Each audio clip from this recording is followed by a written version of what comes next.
Oregano sulphur compound के 5वें lecture में आप सभी का स्वागत है। चौथे लेक्चर में बेंजीन सल्फोनिक अम्ल बनाने की विधियां हम पढ़ चुके हैं। उससे आगे आज पढ़ते हैं भौतिक गुण, फिजिकल प्रॉपर्टी।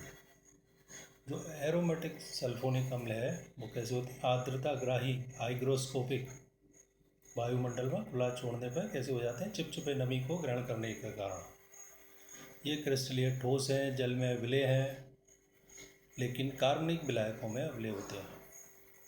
इन्हें गर्म करें तो गर्म करने पर ये अपने क्वथनांक से पहले ही अपघटित हो जाते हैं।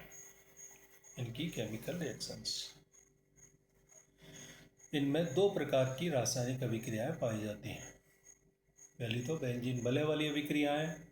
बेंजीन एरोमेटिक यौगिक इलेक्ट्रॉन स्नेही प्रतिस्थापन ESR अभिक्रियाएं देते हैं, तो वलय की वजह से इसमें ESR रिएक्शंस होंगी और वो निर्भर करेंगी SO3H समूह के इलेक्ट्रॉनिक प्रभाव पर, प्रेरण प्रभाव, मीजोमेरिक प्रभाव पर। तो SO3H सल्फोनिक समूह का वलय पे, रिंग पे -I माइनस प्रेरण प्रभाव तथा -M प्रभाव होता है। इन दोनों प्रभावों, माइनस प्रभावों से इनकी वलय कैसी हो जाती है? डीएक्टिवेट, निष्क्रिय। अतः इसमें इलेक्ट्रॉन स्नेही प्रतिस्थापन अभिक्रियाएं स्ट्रॉन्ग कंडीशंस में, तीव्र परिस्थितियों में होती हैं। -M प्रभाव है, यानी ये मेटा निर्दिष्टकारी होता है। जैसे सल्फोनिक एसिड में हम हेलोजिनेशन कराएं तो आपके मेटा ब्रो सल्फोनिक एसिड बन जाएगा। यदि हम सल्फोनेशन कराएं तो समूह H2SO4 लेना पड़ेगा, फीमेल H2SO4 meta benzene disulphonic acid बनेगा। नाइट्रेशन आएंगे तो HNO3H2SO4 लेंगे, meta nitro benzene sulphonic acid बनेगा। दूसरी तरह की अभिक्रिया है सल्फोनिक अम्ल SO3H समूह की अभिक्रियाएं, reactions of sulphonic acid group. ये तीन तरह की होती हैं। पहली वो जिनमें कि H टूटता है, H मुक्त होता है, यानी कि अम्लीय प्रकृति है। दूसरी है जिसमें OH हटता है, यानी नाभिक स्नेही प्रतिस्थापन अभिक्रिया है। और तीसरी है पूरा का पूरा SO3H समूह हट जाता है। अब इनके बारे में एक एक करके हम पढ़ते हैं। ऐसी अभिक्रियाएं जिनमें O बॉन्ड H बंध टूटता है, अर्थात अम्लीय प्रकृति। इस अम्लीय प्रकृति के कारण ये क्षार धातुओं से क्रिया करके हाइड्रोजन गैस मुक्त करते हैं, क्षारों से क्रिया करके लवण बनाते हैं और जल में विलय करने पर प्रोटॉन मुक्त करने के कारण यह अम्लीय प्रकृति के होते हैं। ये सारी रिएक्शंस हैं इनकी। 2C6H5SO3H plus 2Na, hydrogen gas निकल जाएगी और सोडियम लवण बन जाएगा, सोडियम बेंजीन सल्फोनेट। दूसरी है C6H5SO3H प्लस NaOH अम्ल प्लस क्षार लवण बन जाएगा और जल C6H5SO3Na प्लस H2O। दुर्बल क्षार सोडियम कार्बोनेट से भी कार्बन डाइऑक्साइड गैस निकलेगी। 2C6H5SO3H plus Na2SO3 gives 2C6H5SO3Na plus H2O plus CO2। C6H5SO3H plus H2O जल में विलय हो जाते हैं, प्रोटॉन मुक्त करते हैं। Gives C6H5SO3 minus benzene sulphonate ion plus H3O plus. पूर्णतः आयनित है, यानी कि ये प्रबल अम्ल होते हैं, कार्बोक्सिलिक अम्ल की तुलना में ज़्यादा प्रबल अम्ल हैं। इसकी व्याख्या हम दो कारणों से कर सकते हैं। -I प्रभाव, जो हमारे कार्बोक्सिलिक अम्ल हैं उनमें क्या होता है कि ये एक CO कार्बोनिल समूह का यहाँ -I प्रभाव होता है, जबकि बेंजीन सल्फोनिक अम्ल में ये S डबल बॉन्ड हो और S डबल बॉन्ड हो, दो ग्रुपों का संयुक्त -I प्रभाव होता है, यानी इसकी तुलना में ये ज़्यादा -I प्रभाव होता है, जिसकी वजह से ये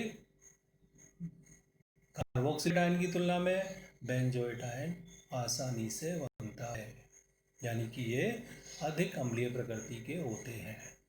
दूसरा कारण है कि कार्बोक्सिलेट तथा सल्फोनेट आयन का स्थायित्व, वहीं पीछे समझा रखा है कि कार्बोक्सिलेट आयन का स्थायित्व दो अणुनादी संरचनाओं के द्वारा होता है, जबकि आपके सल्फोनेट आयन का स्थायित्व में तीन अणुनादी संरचनाएं होती हैं।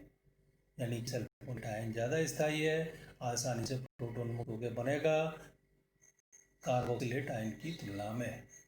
यानी कि बेंजीन सल्फोनिक अम्ल कार्बोक्सिलिक अम्ल की तुलना में अधिक अम्लीय प्रकृति के होते हैं। अब दूसरी तरह की अभिक्रियाएं जिनमें OH बंध टूटता है, अर्थात नाभिक स्नेही प्रतिस्थापन अभिक्रिया। चूंकि ये ज़्यादा प्रबल अम्लीय गुण है, यानी O बॉन्ड H बंध का टूटना ज़्यादा आसान है, तो इसका अर्थ यह है कि OH पूरे का निष्कासन टूटना कठिन होता है। सल्फोनिक अम्ल प्रबल है, प्रोटॉन का निष्कासन आसान है, लेकिन OH का प्रतिस्थापन इसी कारण कठिन हो जाता है।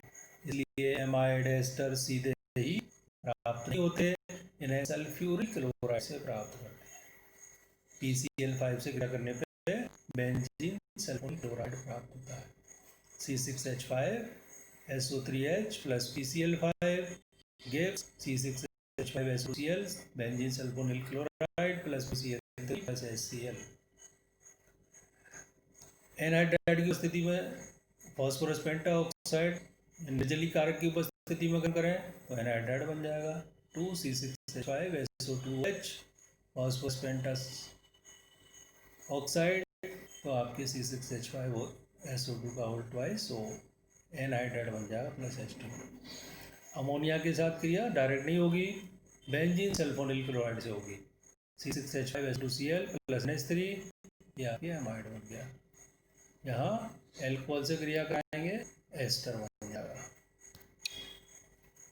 तीसरी तरह की अभिक्रियाएं जिनमें SO3H समूह का प्रतिस्थापन हो जाता है।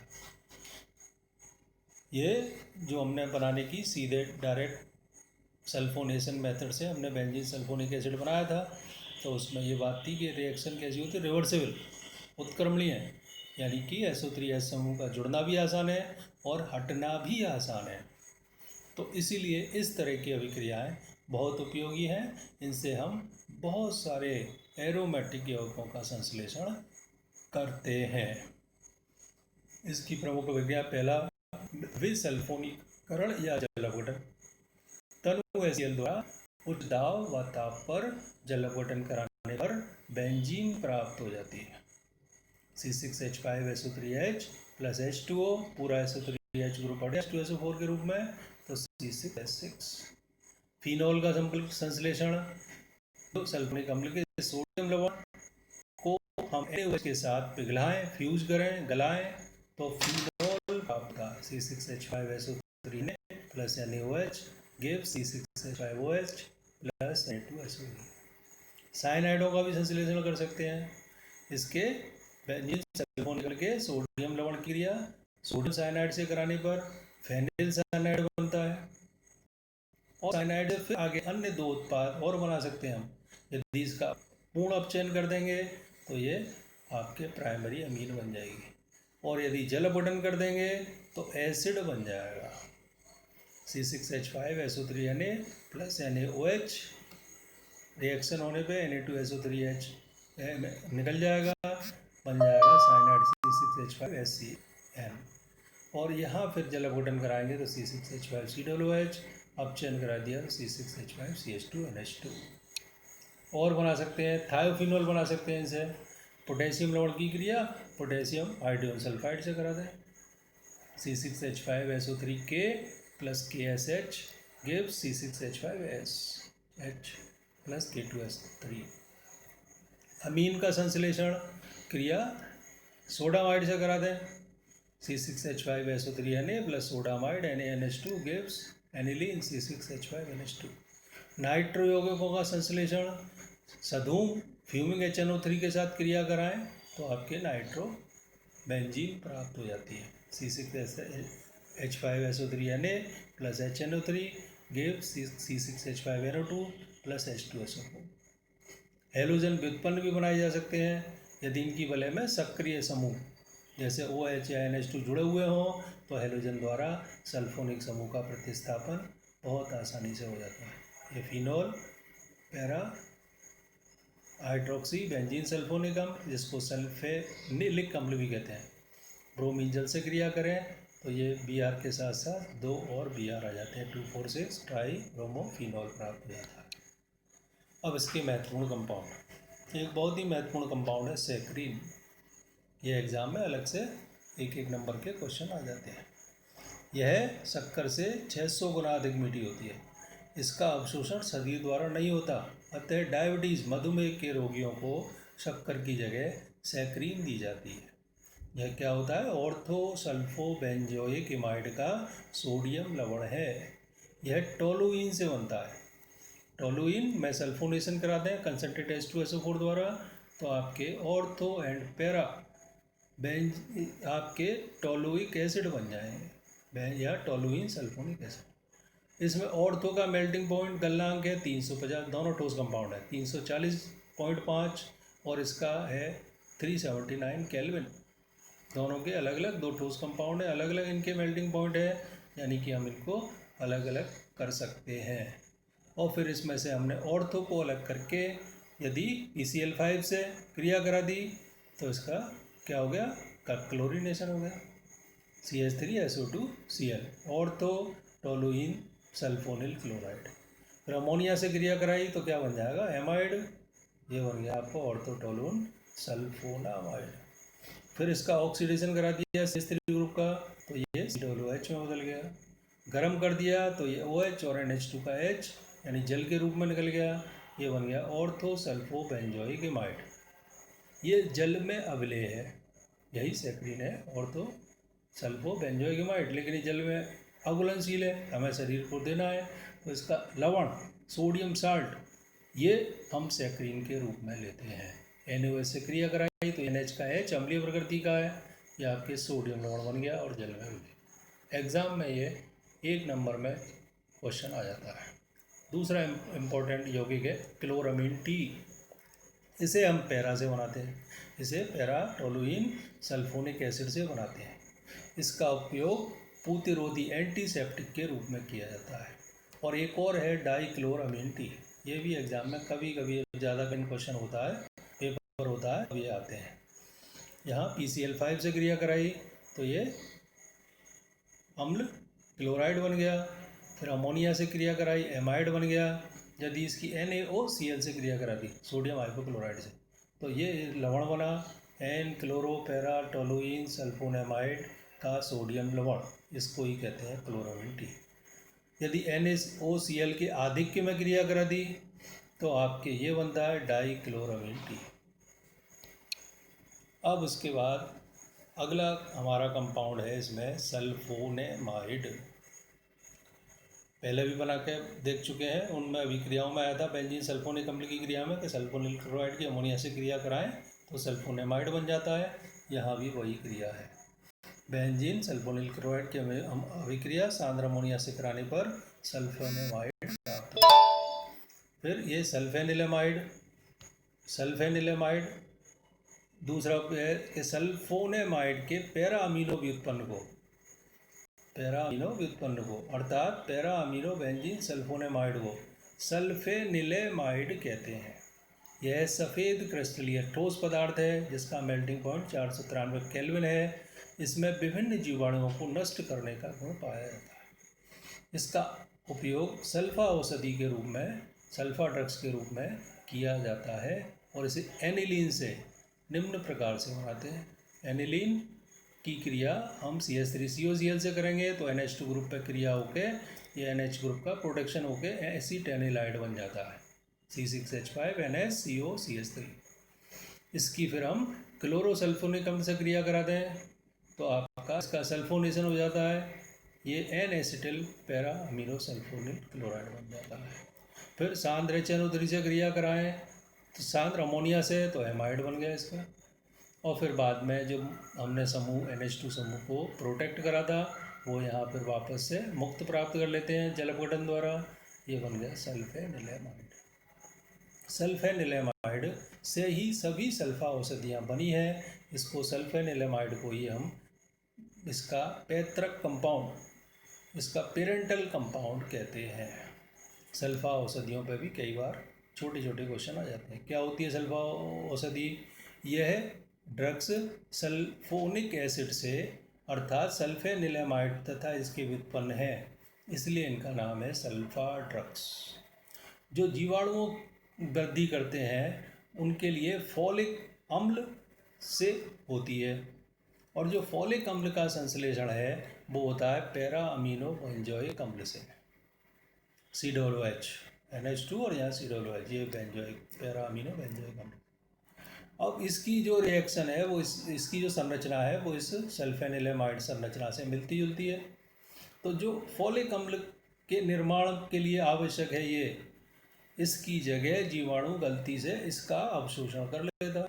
जब इसका अवशोषण कर लेगा, वृद्धि होती है इससे, इसका अवशोषण ना होकर इससे हुआ, यानी कि उनकी ग्रोथ, डेवलपमेंट, प्रजनन वो रुक जाता है। और फिर आदमी धीमे धीमे वृद्धि कम हो जाने से जीवाणुओं की आदमी स्वस्थ हो जाता है। यानी कि सल्फा ड्रग्स ऐसी ड्रग्स हैं जिनके के कारण जीवाणु बैक्टीरिया नष्ट तो नहीं होता है, लेकिन उसकी ग्रोथ रुक जाती है। अब महत्वपूर्ण सल्फा औषधियाँ, ये भी हमारे बोर्ड्स में, सल्फापिरिडीन, यह सल्फेनिलेमाइड से अधिक प्रभावी है। इसे निमोनिया के उपचार के रूप में दिया जाता है। एंडेस-2-पिरिडाइल सल्फेनिलेमाइड को सल्फापिरिडीन कहते हैं। इसका व्यापारिक नाम, कॉमर्शियल नेम क्या है? M&B693 है। इसे capital N acetyl sulphonyl chloride तथा 2-अमीनोपिरिडीन की क्रिया करके जलापटन पर बनाया जाता है। ये N एसिटिल सल्फोनिल क्लोराइड, इसकी हमने 2-अमीनोपिरिडीन से क्रिया कराई तो यह -HCl निकल के ये कंपाउंड बना। इसका हमने जलापटन करा के ये अमीनो ग्रुप स्वतंत्र प्राप्त कर लिया। ये है सल्फापिरिडीन। दूसरी है सल्फाथाइजीन। ये सल्फापिरिडीन से भी ज़्यादा प्रभावी है, यानी इसका उपयोग तीव्र संक्रमणों किया जाता है, क्योंकि यह सल्फापिरिडीन से अधिक प्रभावी और कम विषैली है। एंडेस-2-थाइजोलिल सल्फेनिलेमाइड को हम क्या कहते हैं? सल्फाथाइजोल। यहाँ सल्फापिरिडीन से बनाया था, यहाँ 2-अमीनो-थाइजोल से इसका निर्माण होगा। यहाँ HCl निकल जाएगा, जुड़ जाएंगे, फिर जलापटन करा देंगे तो ये यहाँ से निकल के अमीनो ग्रुप आ जाएगा। ये सल्फाथाइजीन। फिर है सल्फाडाइजीन। ये इन दोनों की तुलना में कैसी है? कम प्रभावशाली है, यानी हल्के संक्रमण में इसका उपयोग किया जाता है। और फ़ायदा भी है कि ये कम विषैली प्रकृति की है, यानी सबसे ज़्यादा यूज़ इसी का किया जाता है। इसको 2-अमीनोपिरिमिडीन के और इसकी रिएक्शन से बनाते हैं। यहाँ इससे HCl निकल जाएगा, बनेगा कंपाउंड, फिर ये जो CH3CONH ग्रुप है इसका जलापटन करने पे NH2 ग्रुप आ जाएगा। ये सल्फाडाइजीन या इसको सल्फापिरिमिडीन भी कहते हैं। एक और है लास्ट, सल्फाग्वेनेडिन। ये आपके पेचिस रोग में उपचार में उपयोगी है। इंटेस्टाइन के संक्रमण से होने वाले पेचिस रोग, डिसेंट्री के उपचार में उपयोगी है। आंतों में इसका अवशोषण बहुत कम होता है, यानी कि, और इसे विषैली प्रकृति का भी नहीं है, यानी कि ये अधिक मात्रा में रोगी को दिया जाता है। ये कैसे बनाते हैं? CH3CONH, C6H5SO2Cl, ग्वेनिडीन की क्रिया कराएंगे तो -HCl, और फिर बने हुए कंपाउंड का जलापटन करा के ये सल्फाग्वेनेडिन। तो ये अब ये सारा आपके यूनिट सेकंड में दोनों चैप्टर थे। इसके साथ ही ये यूनिट अब समाप्त होगी।